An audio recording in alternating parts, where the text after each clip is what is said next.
we're back after a long layover, a long hiatus, and for good reason. Coach Griff is recently married, and he went on his honeymoon, um, explored a lot of things. Even got in touch with some training aliveness, as he'd say. But no, we're super excited to be back. We're super excited to film this third episode, and we have a very special guest, Zach Jungels, an old friend of ours. So, one thing I want to do first is just kind of have you introduce yourself for those who don't know you, even though you don't really need an introduction, but kind of share you want to share. Well, awesome. Thank you guys so much for having me on the podcast. I cannot wait to see where you guys take this in the next few months, years. And I'm thinking that people are going to look back on this and hopefully listen to this episode and be able to take away some things from it. So my name is Zach Jungels. I'm from Rochester, Minnesota. I met Griff and Caden here at Springfield College. And one thing about Springfield is that Adam Feit told me before I left Springfield, he said there are two kinds of people that come to Springfield: people that went to Springfield College and Springfield College people.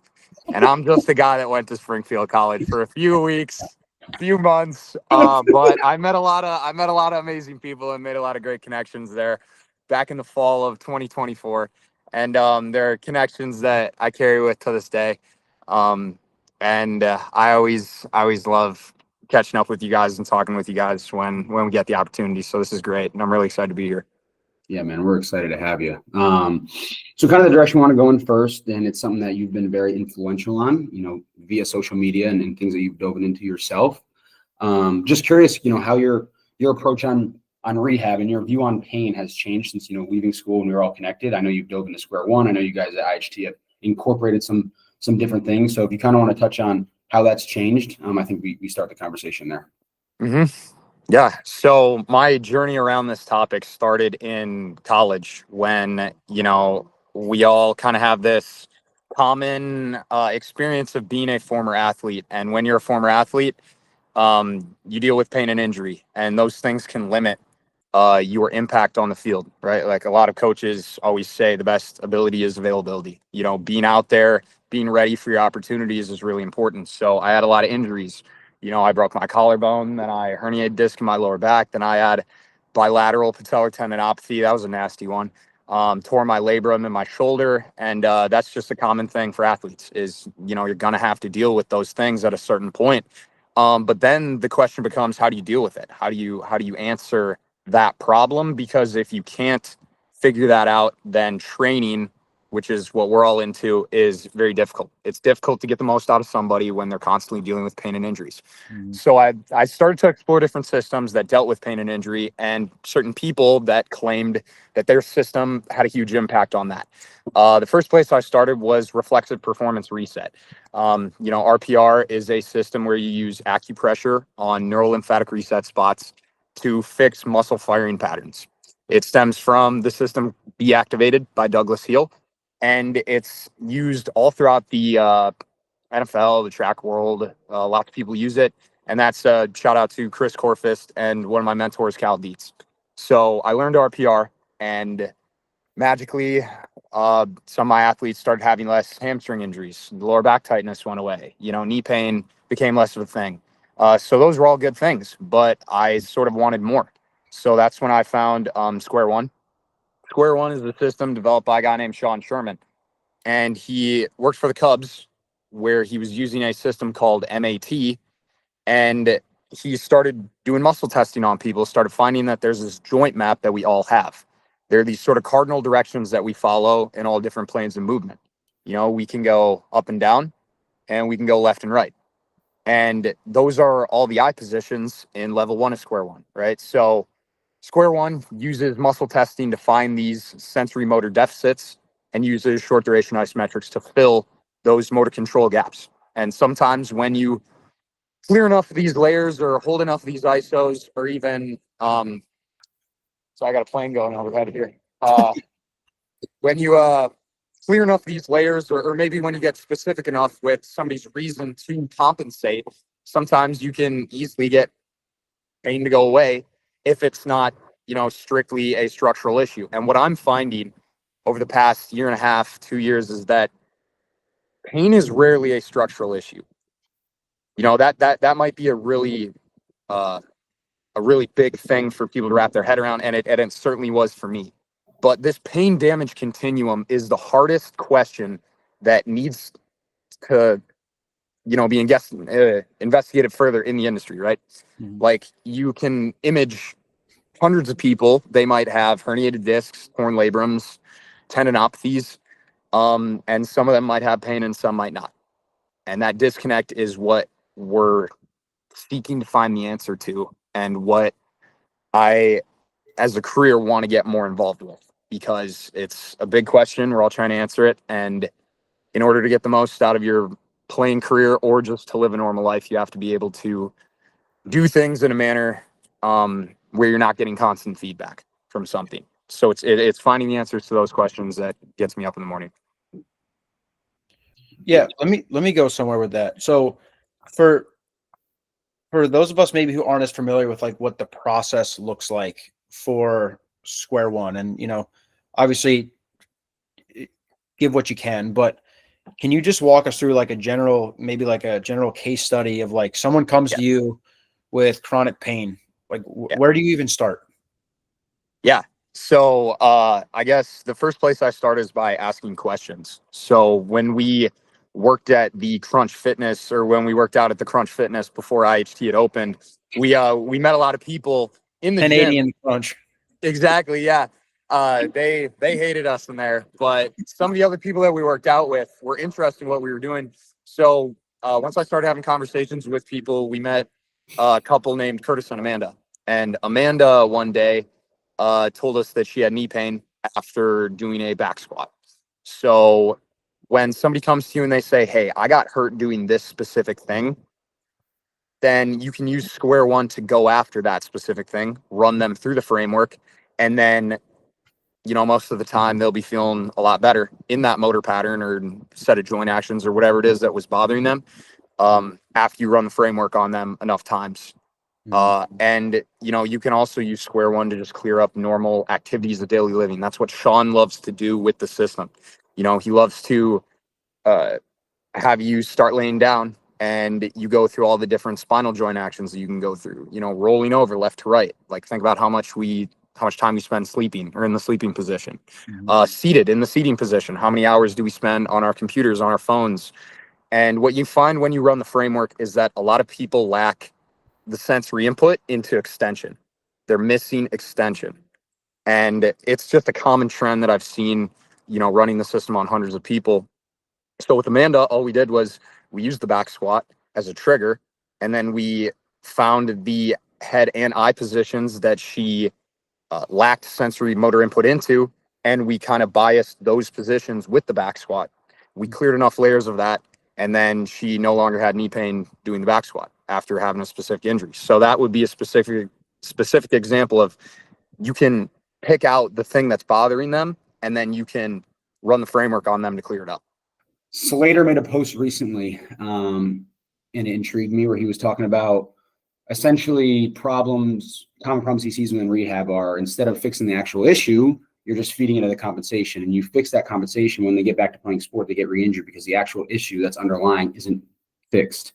Can you kind of dive in and touch on what you guys have seen and what that underlying issue could be? Because working in the industry and working with a lot of high level athletes, you see a ton of reoccurring injuries and injuries that are the same within the same individual. What steps you think rehab coaches, anyone in that space and setting should take when working with an athlete that has been accustomed to the same injury over and over and over again? Yep. So the big key there is the root cause. What is the root cause? If you can't get to the root cause, you're going to keep dealing with the issues. This is something that I don't have the answer for you in terms of who is right about the root cause. Right. Sean seems like he's doing pretty well. Cal seems like he does pretty well with it. Jared Burton is somebody who will get his flowers in the next few years. His neural course As he is should. going to change the game. I'm telling you guys right now, we are seeing some of the craziest stuff I've ever seen. And an example of that is, we have an athlete named Max. Max is a quarterback down here in the Charleston area. Max had back pain for like 3 years. And it was so bad that on the imaging, he had about 4 herniated discs, 4 or 5 herniated discs. It was the worst back I've ever seen. It hurt doing absolutely anything. So back squatting, sprinting, throwing, he couldn't do it. But we gave him this neuro assessment by Dr. Burton, and we gave him specific 5-minute isometrics to address those areas of the brain that had deficits in communicating with other areas of the brain. And so after holding these 5-minute isometrics, I don't know if you guys can hear that. This Is it a plane? I can't hear it. No, we can't hear it. Oh, you can't hear it? Oh, never mind. Okay. Sorry. Maybe we cut that part out. This dude's riding around on a dirt bike next to me. So, anyway, some wild stuff happening here in Charleston. Anyway, this kid, you got 4 or 5 herniated discs in his back. We have him hold these 5-minute isometrics over the span of like 4 days. He comes back to us and he's like, I have absolutely no back pain at all. And I'm like, okay, how do you go from having 3 years of back pain and your rehab is 4 days long? Yeah. Then Dr. Burton comes down and we start talking with him about it. And I'm like, dude, how are you so confident that every time we bring somebody to you and you take a look at him, that, you know, how are you almost 100% confident that you can fix these issues? And he's like, listen, I tell people all the time when they come to me, if I can't get you feeling better in the first 1 or 2 days, then I don't think I'm doing my job right. The amount of confidence just to say that is absolutely incredible. And to give Sean a bit of credit too, we did a lot of square one on the kid. We probably did about three sessions of square one on him too, like hour sessions. So who's to say like what really did it? I don't know. Sure. But it was kind of just like throw it at the wall and see what sticks. And it seemed that both of those things combined with each other stick really well. We've seen them work independently from each other though too. So I really do think that Dr. Burton and Sean are very close when it comes to the root cause, because when you see the problems go away and stay away, then you know you got really close. And Dr. Burton's stuff, for example, with Max, had back pain for 3 years. We worked on him. It was a few days later that he didn't have any anymore. And then he hasn't had a problem with his back since. So did we get at the root cause? I would say yes. Yeah. And so those are things that coaches are going to have to explore and try and implement for themselves. I'll say it's not easy. You know, you're almost subjectively. He'll say it's subjectively. I think it's subjective pretty heavily. You have to analyze somebody's gait. You have to analyze their posture, how they stand, different other neuro tests that he does. And if you're interested in that, you can take his neuro course, which I'd highly recommend. ETs, ATs take. Caden, I know you said, are you taking it right now? Yeah, I'm taking it right now. And I'm about, I haven't applied any of it yet, but I'm about halfway through, and just the content alone and diving into what I'm learning it's definitely complex in the nature that I would have never thought of that, nor do I have any experience with it. Mm-hmm. And I'm very excited to, finish that course and start applying it. It's like you said, it's just impressive that he has come to those conclusions and found those answers. It's remarkable. 28 years old. He figured all this out just by trying different stuff, and it was him. It's all him. Like, he gets the credit. So absolutely insane that somebody so close to our age could be making such a big impact. Again, want to give him his flowers, but he's extremely humble. So he's not going to go out there and brag about it every day, but those all speak for themselves. So yeah. I guess just while we're kind of on the topic, Griff, before we dive into auto reg. Yep. You had a viral post that was about, if you prefer to warm up, if there's modalities and things that you enjoy doing prior to performance, prior to movement, sure, so be it. But we want to train you where you don't need those things. You don't rely on those things. In that, that post you made and that, stemming that conversation was definitely interesting to me. When you think about traditional S&C, what do you learn, right? Grant protocol, you learn going through proper dynamic warm-ups and et cetera, right? But when you think about, outside of our scope, the most explosive animals in the world and things that aren't necessarily within what we're doing, like Griff said before this podcast, like he just ran his dog and he didn't warm his dog up and she went out there and sprinted 30 miles an hour, whatever it was. She's sleeping hard right now. She's sleeping. right? But kind of, dive into that. What was the idea? What's the idea behind that? And I know Jay Schroeder kind of, these things aren't new, right? These concepts, these beliefs aren't new. But I would say at this point, like, they're definitely unpopular. And I think I want you to highlight why you believe that, because I think there's so much value behind it, and I want people to understand your thought process on them. Mm-hmm. Yeah. I just love the idea of thinking about when I was an athlete, how long it took me to feel ready. Like, as an athlete, the barometer for how ready we are to train or play today I think part of that needs to be, how fast do you think you could get to your close to your max intensity? Never could it be the best performance of your life, 5 minutes after getting up off the couch, but should you be able to do whatever you want, whenever you want, and train and apply different principles in order to make that feel a reality? I think that personally, that is what should be chased, right? Like the clip of Randy Moss when he said, and I've said this before, but the clip of Randy Moss saying, cheater don't stretch, 84 don't stretch when you come to the field. Not on It's game like, day. you got to think about that amount of swag. Like, I'll run a 9 on you right now, and we'll see who's ready, right? I mean, the amount of confidence that takes is huge. And it really started when I was at the University of Minnesota. Like, I was full on, we need to do a dynamic warm up, but make it interesting at Right. least, right? Like, just take the ramp protocol, but spice it up a little. Like, these kids are coming in, they're doing the same damn thing every day. They're more bored after the switch it up. warm up than before.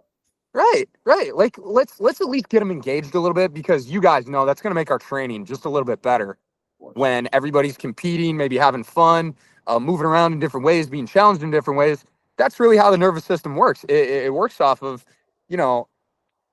having a little bit of novelty, having to adapt to something new, having to figure out different things in our environment and react, perceive and act to different things. That needs to be part of warm-ups, right?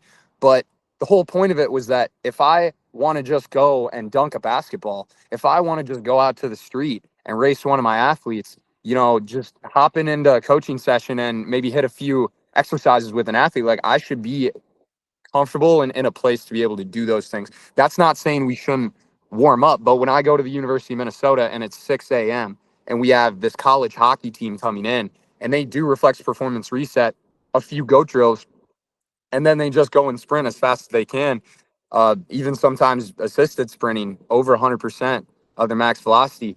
It makes you question, like, how much time do we actually need to spend getting ready? Is it more a question of how do we show up ready, right? And it's a loaded question. Comes with a lot of stuff, but how can we get closer to that? Yeah. Dude, anecdotally, I feel so warm after the goat drill. Oh yeah. Like Oh my 2 gosh. minutes. Yes. 2 minutes. Like, I'm sweating, dude. Like, I'm ready to go. Yeah. Like, Yes. I'm ready to sprint fast. Dude, I've incorporated that with some of the guys here, and they love it. And it challenges the hell out of them. It's fun. Yeah. And anecdotally, like Griff said, when we change up the goat drill, when we make it different, when we add layers to it after they get like the basic 2-cone goat drill, basic short area goat drill, if we expand it out or add in bands where I'm pulling them off their center of mass, or add in objects on the floor, or throw different objects at them, or have them do different math, their performance after is immediately better. We have athletes that if I want them to PR, I'll just add a few layers to the goat drill. Sometimes that'll take care of it, right? If their feet and their hips are moving in all these different directions that are possible when you run on a curve or run on a figure eight, and your upper body has to dissociate from your lower body, and your eyes and your head have to track and balance you. All those things are going to get you ready to go. So I think that it's something that we got to keep using. We can use it with rehab. I think it's totally underutilized by PTs and ATs, but even with your guys that are returning to play that you got in the weight room, find ways to challenge them. Find the highest entry point on the goat drill and then go from there, right? So I think it has a lot of application, and it's a great tool.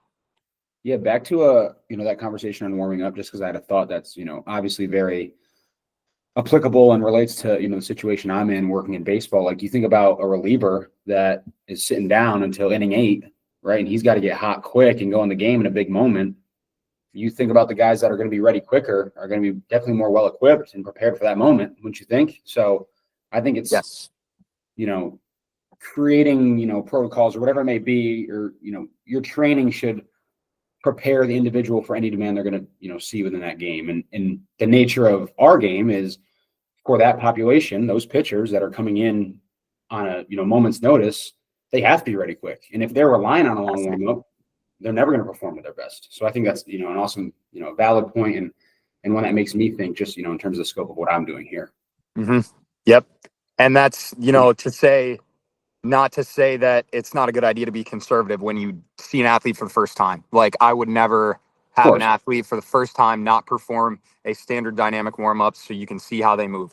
So you can ensure that your training session that you're about to do is not going to cause any, negative feedback.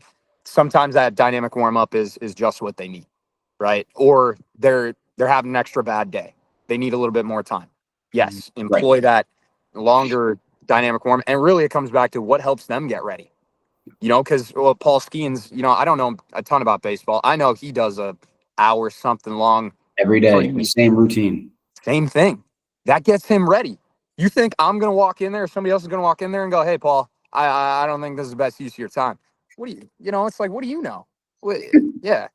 So whatever gets him ready, great, too, is also important. Yeah. Yeah, I think I would think about you, Kate, in your situation. How do you get the baseball coaches there to buy into, hey, coach, I don't think we need this warm up. Well, what happens the first time someone gets hurt? Right. Even if it's not your fault, because at the end of the day, we can't prove causation. Correct. Nope. But if they know that they didn't do the same warm up, it's an easy finger to point. Yep. It sure is. Yeah. And we're always the first ones to get the blame and the last ones to get the credit, which is fine. Like, we signed up for that. Yep. Mm-hmm. But that is the reality. And like that is definitely like a stumbling block or, a holdup, I think, for some people to adopt that type of mentality. Obviously, it's going to be different at, this level. When we're working at athletes that are, of this level, worth something, you know what I mean? They're assets to an organization. But just in general, I think it's important to try to challenge your own biases. Okay, you personally believe, and throughout your experience, that extensive warm-ups are going to be beneficial for your athletes. That's great.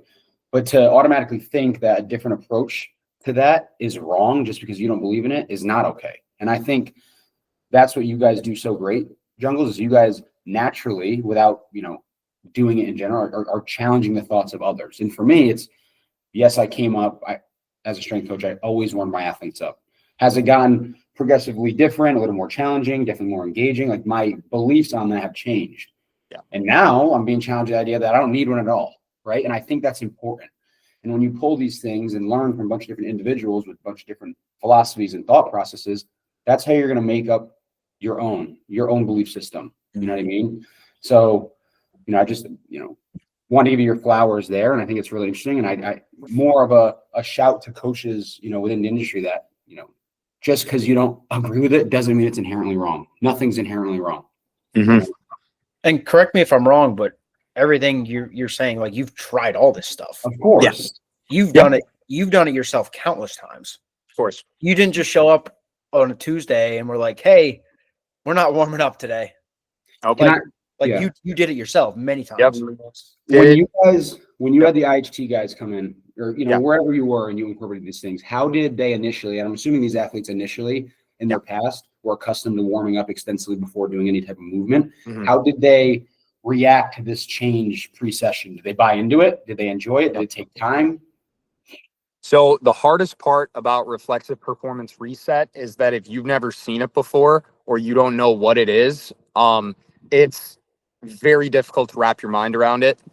So what you do when you walk into a room and you're trying to apply it immediately is you find the people that are the biggest, are going to be your biggest, not rivals with it, but they're going to question you the most, right? Know who those people are. And once they give you that look of, hey, I'm not going to do this, ask them to volunteer themselves and then do a bunch of buy-in tests with them. And show them, like, hey, these reset spots will make you temporarily stronger. This is going to help us in our training. And now with IHT, some stuff that I haven't released yet is that we've been doing research on asymmetries using the 1080 sprint. And we can get into the 1080 force decks and all that in a little bit. But we found that square one and reflex performance reset, both together and separately, reduce the instance of asymmetries. Now, by asymmetries, I mean both force production asymmetries and gait asymmetries. So that'd be stride length and stride frequency. It seems to clear up all of the above. There's no telling when it'll work, when it won't work. I think there are a lot of factors that I don't know. So I put that out there as just, I do believe that these things are making an impact on the nervous system. That's why people feel more warmed up. That's why maybe there is less of an instance of hamstring or other soft tissue injuries. And, maybe just applying as many of these systems as possible is going to give us the best chance to be the best athlete that we can be and incur the training process in the safest way possible. So when I tell all of that to an athlete and they're still not bought in, I tell them, you don't have to do it. You can be off to the side and you can do your own thing, whatever makes you feel like you are the most ready. So I put the ball in their court. If they truly think it's so alien that it's not even worth giving a try. And most people now, after 3 months of training with us or however long they've been training with us, it's normal. They come in, they turn on the thumper, which is a massage gun, and they hit their RPR spots. So if you don't want to use your hands, which is totally valid, I mean, it takes longer, you can just use a massage gun. And my favorite's the thumper. You can buy them on eBay for like 40, 50 bucks. And you can buy them used and they last forever. This one that we have here has ran all day, every day for the past 8 months and it hasn't broken yet. So, if you don't want to sit there using your hands and you can convince the team to get a bunch of those thumpers, shout out the late, great Roger Erickson. He passed away, but he's the one that I found that device from. And I think if you combine those things, it's a good warm up no matter what. Maybe Yeah, maybe the only one used for the massage gun. Yeah, I mean, I feel like the massage gun's one of the most overrated tools there is. Yeah. I guess dude, whatever. for a lot of money. And the reason I asked though is I remember we were doing RPR. I might have been a freshman or sophomore in college. Just introduced a team lift. Our strength coach at the time, we were doing RPR, and I was that person. I was like, "This is stupid. Like this is a waste of time." And I didn't buy into it, so I didn't see any results from it. Yep. So, now after learning about it, I need to go back and apply those things. But it just goes to show that without buy-in, without intent, you're never going to get across what you want to get across. So yeah, that's totally one of the most important principles that people skip over in training and rehab is if you don't believe it's going to work, what are we doing? I spinning our tires. Last thing on this before we move on. So yes. almost what's your process for knowing how much is enough or when is enough, whether it be RPR or square one? Because correct me if I'm wrong, but you've said the second you take a step, RPR doesn't really stick anymore. Yeah. Yeah. So in terms of the warm up, yes, I don't know, dive into that a bit, maybe. That is the most valid observation there is. Your first time doing RPR, it won't stick. It'll take months for it to stick. If you're doing it daily, there are ways, in my opinion, that you can make it stick quicker. And the thing is that we're constantly being thrown off by things in our environment. Mm-hmm. So even square one, Sean holds firm that if you clear a specific neurological input, it stays clear unless something really, really crazy happens and you get thrown off. Jared Burton says the same thing. Your resets that you do, your 5-minute ISOs, your fixes, they will stick. But at any given point in time, you can go back to that survival mode or whatever your base patterns are.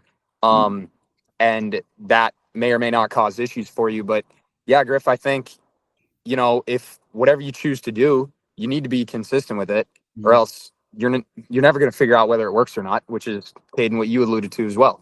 So, yeah, I mean, that's such a good point. It doesn't stick your first time. Anybody can try this. You do an RPR reset on somebody that's never done it before. It'll be strong in the moment. Have them do literally anything. Take a step, squat, walk, and it won't stick. But that doesn't mean that RPR doesn't work. It just means that you have to do it consistently enough to see the benefit, or else you'll be sitting there like, this is just another thing that is a fluke, is a sham.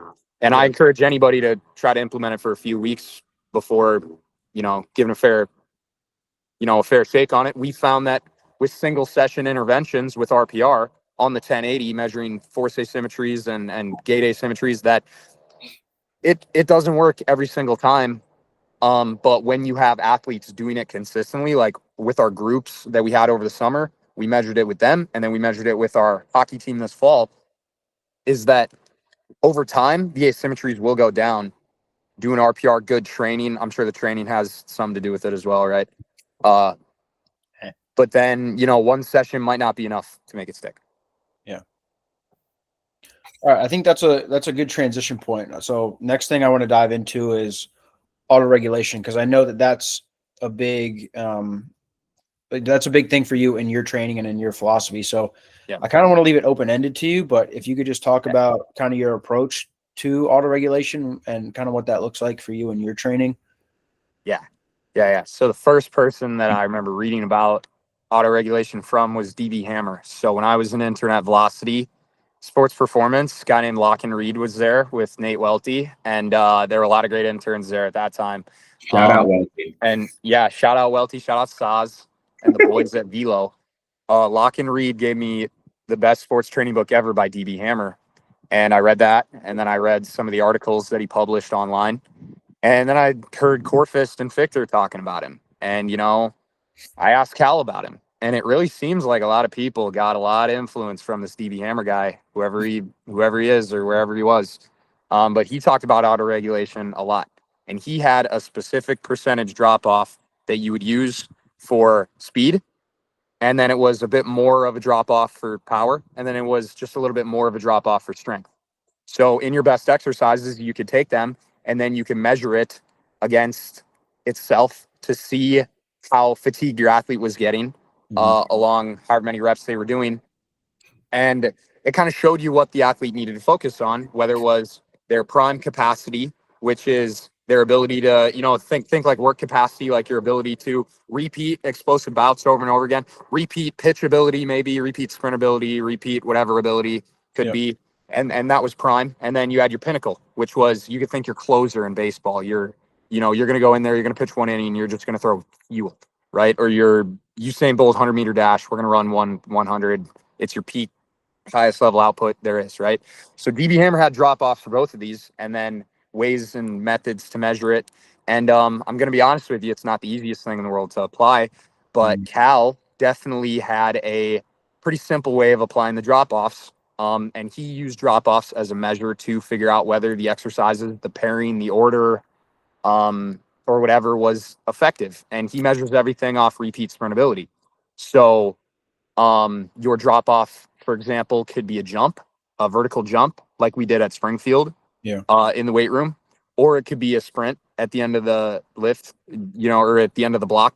So what we do here at IHT is we'll have, anywhere from 8 to 10 exercises in a block. And at the end of the block, you're going to be sprinting, or we could do a jump on the force plate.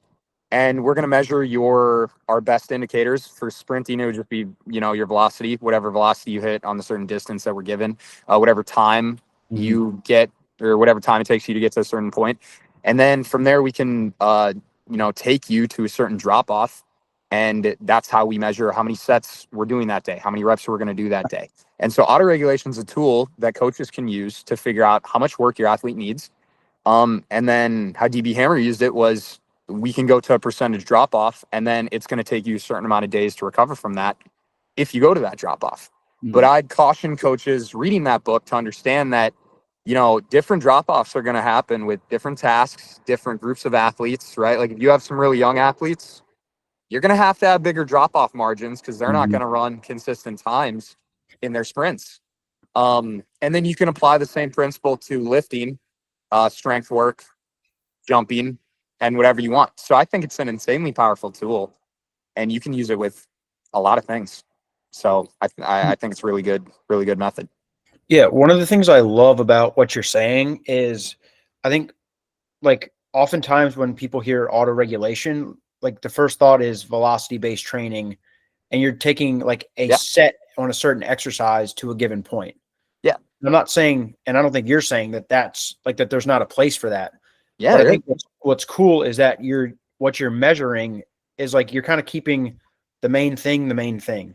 Right. Yes. You're looking at how do these 8 exercises impact what we're actually trying to get transferred to, which is either the jump or the sprint, which is way more like sport than a squat or a pull of any sort.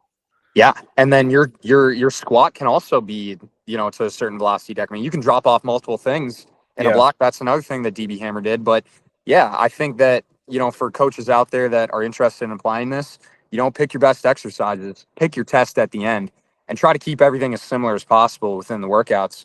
Just to make sure that, like, if you're jumping at the beginning of your block versus the middle versus the end versus if you sub a different exercise. This is the process of honing in your program and how you want things to look, and also what you're after. What's your target? What's your goal? And then working backwards from there and applying your principles and best methods as you go. The possibilities really are endless, I think, with it. Like, absolutely. You could really do anything that you want. Yeah. Anything can become a drop off. And if it works, it works. Yeah. I want to touch on, because you had that Instagram live. That was definitely intriguing. Now, let's talk about that. He's the man. That was phenomenal. I spoke about that. You guys had differentiating thoughts. So what? You guys got on, you spoke about them, you had respect for each other during it, and you learned from each other. That's what the industry needs more of. Yeah. Okay. We thought that was phenomenal. Yeah, it was awesome. But just touching on that in during watching it and then having a conversation with Saz shortly after that, you brought up you brought up the idea of high intent, high volume, right? Yeah. Both. Once you said that, he was like, whoa, like high intensity for high volume. And I think that's kind of that idea of as soon as the intensity ramps and you drop the volume is pretty universal within the field.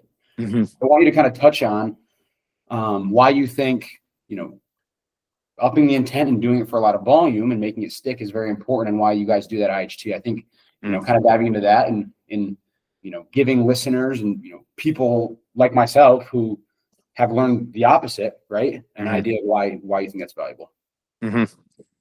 I'd say that concept applies like mainly to off-season programs. He was giving the point of in season, I know that my athletes will not be able to handle a certain volume, and therefore I'm not going to take them to that place. And I totally agree with that. There's nothing in there that I can pick apart and say, hey, I don't think you're right about this.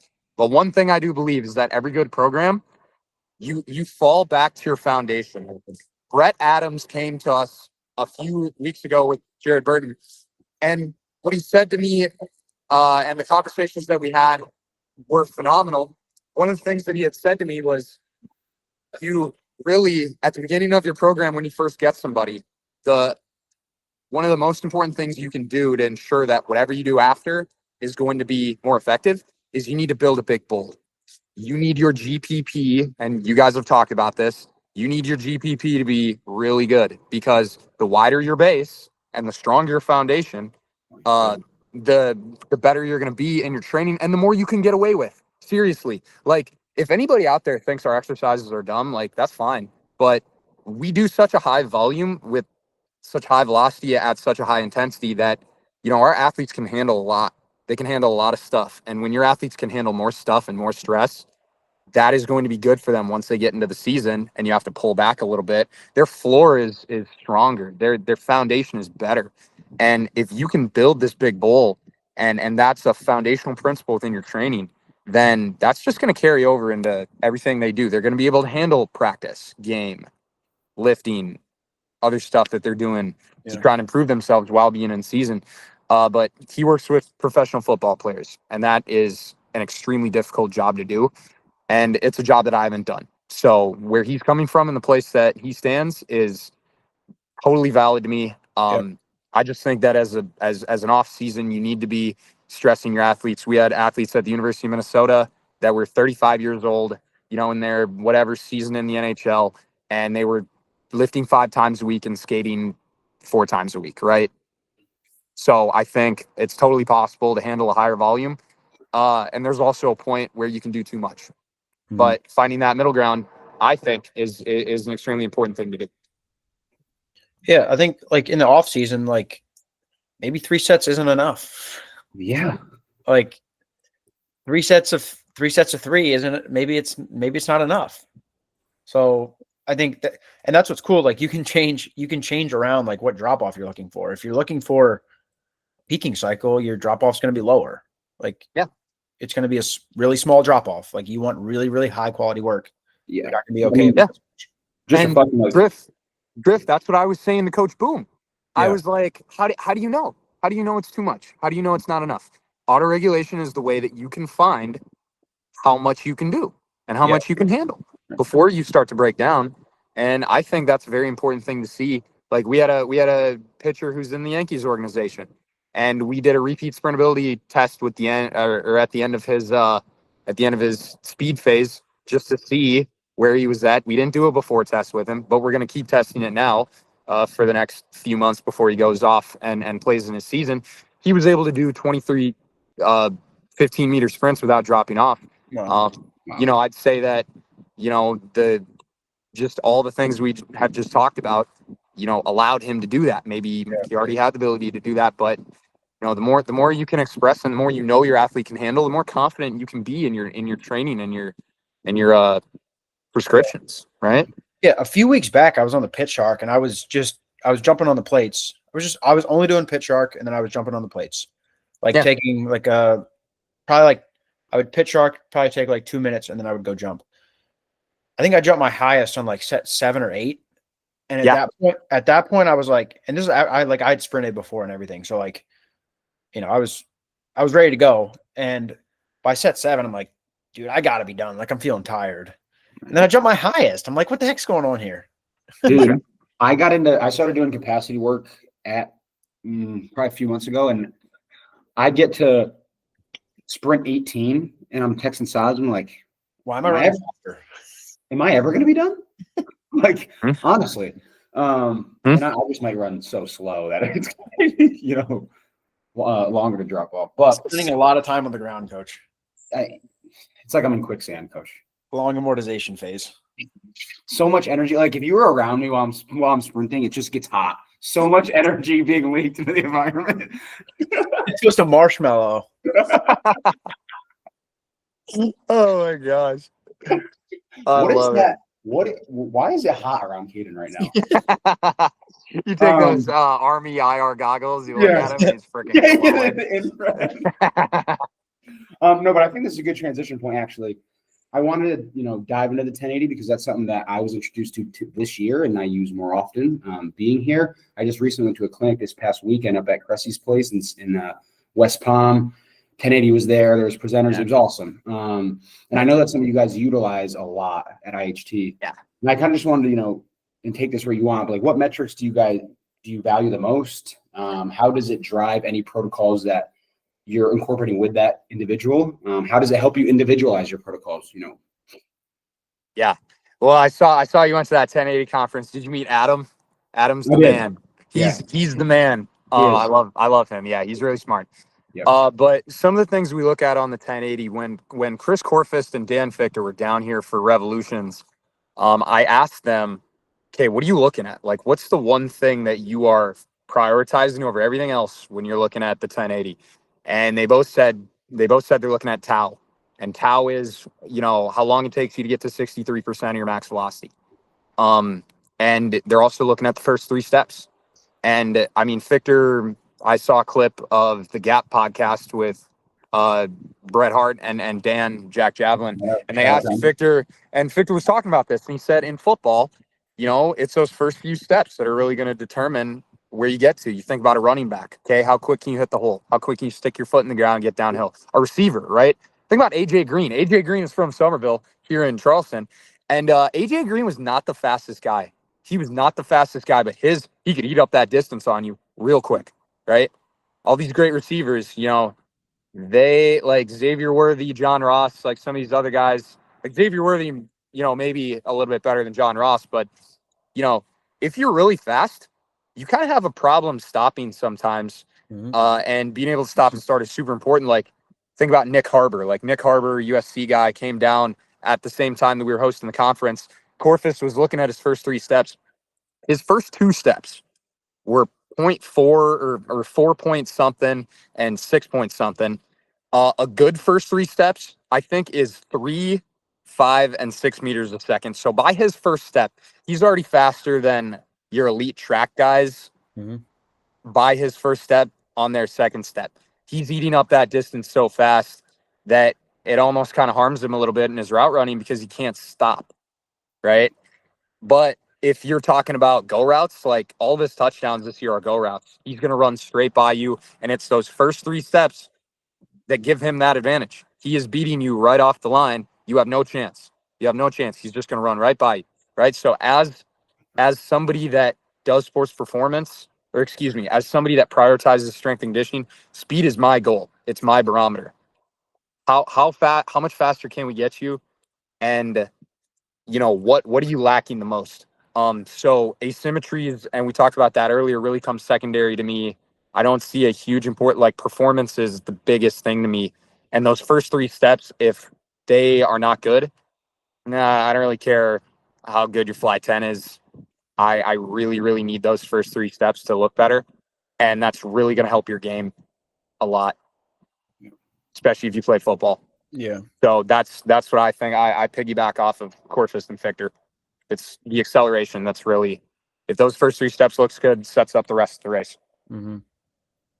That police officer would like a word with Nick Harbor. I don't know if you saw that this weekend. Yeah, dude. What is that was about? so weird. That was so weird. Like, what are you doing, man? So odd. Yeah. Whatever. Yeah. So you said Tao. Is that just like TAO or how, like TAU? Okay. Yeah. It's like a little symbol. It's like a little T. I don't know exactly what it. Yeah. Is there like, do you have any idea like normative values for that? Like, is that anywhere out there? Isn't Yeah, you've been collecting? Actually, there's oh man, Corfist reposted somebody that had a really good, and it's all on his YouTube channel for free out there. I can't remember what video. It's probably one of the videos that is like how to improve your first 10 meters or something. It's old TFC clips. You guys know the Track Football Consortium. Yep. And he talks about like different normative values to look at if you don't have a 1080. So it could be like your fastest time or to 5 meters or 10 meters, and there are standardized measurements. So looking at the 3, 5, and 6 meters a second, if you don't have a 1080 or you don't have GPS or something reliable that can grab those for you, you can do it with timing gates. And there are normative values for men and women at the elite level to look at. Unfortunately, and I'm sorry, I don't remember them off the top of my head, but no. they're out I'm there. more interested if they, if that's something that does exist or not. Yep. Because that'd be something I'd be interested in looking at. Yes. Yeah. Just I would check that out. Yeah. I mean, so I don't know if you guys, value this or look into this, but you think about like archetypes, and I know it's kind of growing in the field. And Coach Griffin and I love this. And we spoke about it a lot at school, and now we get a kick out of it. It seems to be growing. So I've spoken to individuals at other organizations, and ISA, the idea of, your infrasternal angle and your archetype impacting your movement strategy and decisions you're making is growing. And I think it's valid. And so you're naturally going to see guys that, you're more narrow, more reactive athletes. They might get upright a little quicker because they want to spend less time on the ground. They may accelerate worse than your wider, more muscular, forceful individuals that are going to benefit from the longer ground contact times. Think Noah Lyles versus Christian Coleman, right? I think that's a prime example. Do you guys, bucket individuals in terms of what are they good at? Like, what's their superpower, and what do they need to work on? Like, how much of the kryptonite are we going to throw at them? So are you, if you had Noah Lyles and Christian Coleman come in, would you be training them on the 1080 the same way, essentially? Yeah. That is such a good question. I mean, just to think about that. And I mean, that's something I have to learn more about, is bucketing wide versus narrow. Griff, I know you've done some work on that. So I think that's something that I need to talk about with you. Just kind of get the full picture of what's going on there. I got to admit that I don't know much about it. I haven't looked into much of that. So I definitely have a lot to learn there. But we do bucket athletes, and we put our elite athletes in buckets based on what they need. And we use that using the 10-20 model. So we'll run a 10-yard dash and a 20-yard dash, sometimes with a 5 meter or a 5-yard split. And then we have a calculator. It's on the Triphasic website that you can use to figure out. Just put it in there. It marks things against programs that have been ran in the past that have focused on either strength, power, or speed, and the result that came out of that. And so it finds what the person needs, what they're lacking, and it hones in on that. Most elite athletes do not suffer from a lack of strength, Right. even though it is something you need to address. You need to address strength at some point during the year. It usually ends up being that that's not the driving force behind what they need to increase their sprint performance. It usually ends up that for younger athletes, they need the most amount of strength work. It's general strength. It's not sexy training. It's really boring, but that is what will make them better, along with playing the sports, jumping, sprinting, all that. So if we have a guy who comes in and he lacks isometric strength, that'll be reflected in the first 5 yards, 10 yards of the sprint. And, we match that against what we think about the athlete. Okay, this athlete is very springy. They are elastic. Maybe they need some more compression type activity. So doing a heavy strength phase with them might actually increase their performance. Maybe strength is something that they lean on. Maybe they haven't gotten that in a while. Maybe strength work will be good for them at that time, right? It's all about using what you have. And then I think, using your coach's eye is like, what is this individual's training history? What have they been doing for the past few months? Have they seen any strength work or speed work or a high volume of either? And how can we exploit what they're missing to get the most out of them? So I think there are a lot of ways to bucket athletes. You can use it using data. You can use it using the systems that you guys are talking about. And really, to me, whatever increases performance is going to be a good thing. Yeah, I think like anything, there's a spectrum to it. Like superpowers and kryptonites. Like, yes, this person might have this superpower. We want to lean into it, but like, how much do you want to lean into it? Like, those are always how much is not enough, right? Those are always the questions we have to answer, and there's not a number for it. It's not quantifiable necessarily. Like 80% of the time we're going to spend on the superpower and 20% on the kryptonite. Yep. Like it's just not, as much as sometimes I wish it was that easy. It's just not that easy. And that's kind of why we have a job, honestly. Right. And also to call out, I guess, a point that you made about the general strength, like it's so important, but I'm getting sick of seeing elite athletes or like college level, like juniors and seniors who are still only doing general strength work. Like it's annoying to me because it's like, that does not helping them anymore. Yep. Well, you guys talked about it with Saz on your last podcast. Yeah. And he said, well, I'm not going to put somebody on a pitch shark day one, especially if they're really, really weak. Yeah, it's done way better with other modalities. But there is a point where, okay, we've been doing these same 3 exercises for the past 5 years. Have we gotten everything that we could out of them? Well, I don't know. It's been a while, and we haven't made a lot of progress. We've been stagnating here. Maybe we need to switch it up. Maybe we need to do more special strength. Maybe we need to do more power type work. Change the modalities. Maybe keep the methods the same, but really see what else we can use to pull greater performance out of our athletes. If we're grasping for the 2.5s or the 5s, like the change plates, if that's what we're chasing, it's probably time. It's probably time to move on. It's probably time. What's the highest load on the 1080 or the highest velocity decrement you've reached that you guys normally reach with your guys? Okay, this is a good question. So in the strength phase, I am usually running them at peak power. That is anywhere from 40 to 60% of their velocity decrement. Usually 50% VDEC works pretty well. And you don't need a 1080. You can use chains. You can do bands. If you trust the individual, I know that Zach Dakin uses chains, and he has such a large team that we went and we visited him and we saw how he did this. And Slater obviously interned under Zach. And, they have groups with different amounts of chains, and whatever group you're in and however many chains are on your loop, that is going to help decrement you close to your 50%. If you're anywhere in between that 40 to 60, you're going to get close to peak power. And I even think, and I've talked about this with other people that own the 1080, I think it might be good to wave the load. You know, you're not just running at peak power the entire time. Maybe you're running a little bit slower than that, maybe a little bit faster than that. You're kind of on the peak of this parabola, but you can go either way and still get pretty close to it. So Yeah. coaches can be confident that as long as you're somewhere around 50% of your VDEC, you're going to be working on peak power. Anything over 60 gets real ugly. I mean, we had young kids doing, like, it looked like they were running in mud. It was bad. They were VDEC'd probably near 75-80%, and it got really ugly.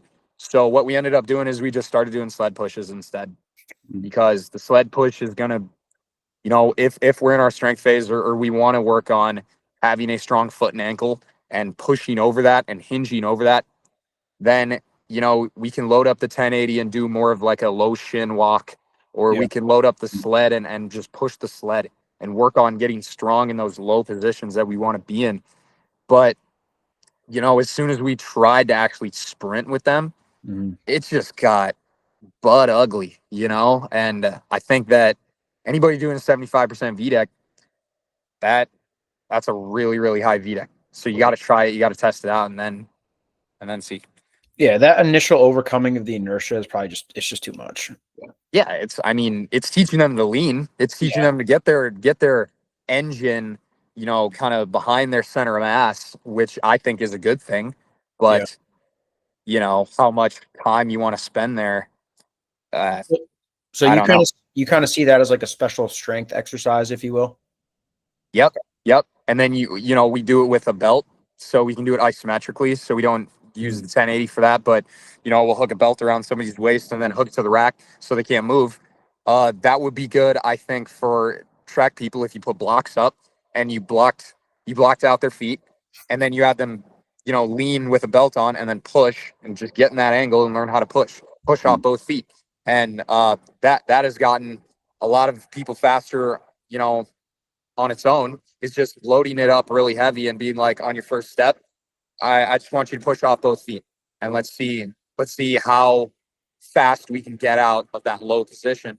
Um, you could even use a cable stack and block somebody. I've been thinking about this recently. Use a Mhm. cable stack, you put it around waist height, and then you get into your sprint position and you just work on going back and forth in that position in whatever range of motion you deem necessary. You could even do eccentrics with it. You could do 2 up, 1 back, or there are a lot of different ways you can do it. But that, I think, is a good exercise because it has a lot of dynamic correspondence. We're in the angles, we're in the positions that we're going to be in when we sprint, and we want to get strong there.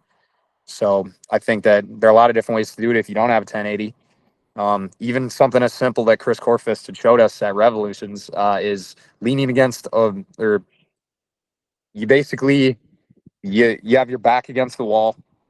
You take like foot, 1 foot's length away, and then you lean your body forward, and you take 1 foot and you put it against the wall, and then you lean as far forward as you can. You push into the wall with your foot that's supported on the wall, and then you roll over that foot that's on the ground, and you see how far you can get your head and your balance, your vestibular system out in front, and your engine behind, so you can get that good angle and work on that. And Yeah. that is an exercise that we've been doing a lot with our guys. And when we go out to different track clubs in the area, and I always make sure to mention that exercise because I think it's really, really good. Yeah. Yeah. Yeah, it just presents the question to me is there's definitely a lot of value to putting a lot of weight on their back and force them to go. And Yes. then there's also going to be a point where you're going to see, naturally inefficient mechanics, them not Change the accessing mechanics. positions and angles you want to see. And Yep. so, what's that line? And I think it depends on what you want. You know what I mean? Yep. Yep. I will say that with our young guys, loading it up really heavy, like young athletes that have no experience with resistance sprinting, loading it up heavy and learn how to push has probably been the one thing that's helping them, above all else. Mhm. All the other tips and tricks and little things we do in the program, the razor curls, everybody seems to think that's a big thing in the program. It's not. It's one exercise out of 30 on a day, and we might only do it twice a week. And like, the heavy resisted sprinting, especially for your young guys or your people that don't know how to push and lean, that is going to work really, really well. Or if they have no experience with resisted sprinting, I think that it works extremely well. But there is a point, like you said, where the mechanics just become not what you want to see out of a good looking sprint, and it's also not helping their power because it's too far down the velocity of the VDEC line on the parabola. One thing we've been doing is asking all of our guests at the end of the episode who are all of our one guests.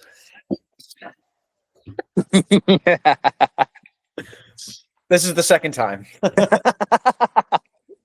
Let's keep it going. Essentially, what is it? One or two people that you think would be very beneficial for us to talk about, you think we'd learn a lot from, and that you'd want to see on the podcast next. Oh, you gotta get Chris Corfist in this joint. You gotta get Dan Fichter in this joint. And I know you guys can do it, but you can get Jared Burton in here. He's a really busy guy, but yeah, I spoke to him.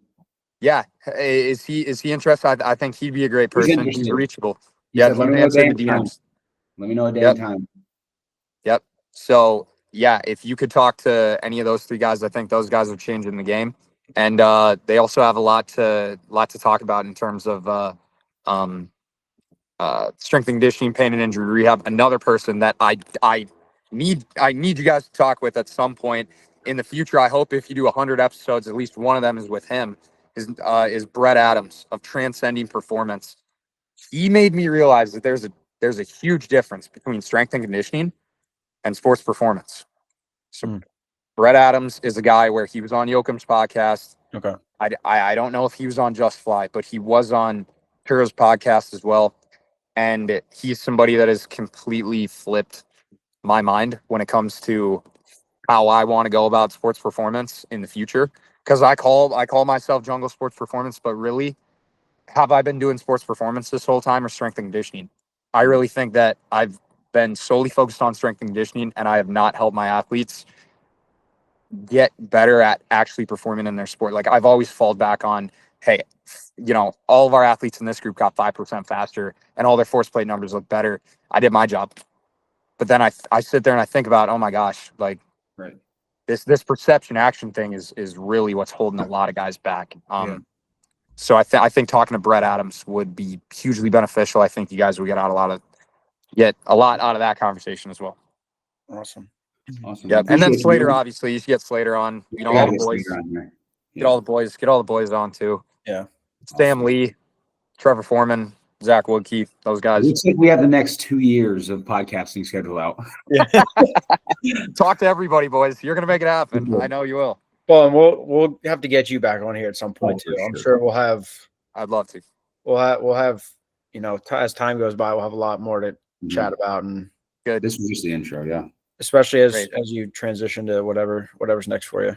But that was some elite stuff right there. That was really good, man. Appreciate you coming on. That's what we're chasing. We are chasing elite. So I'll never reach it. Elite. Let's go. We did it. We're doing it. Thank you, brother. Thank you. Thank you, guys.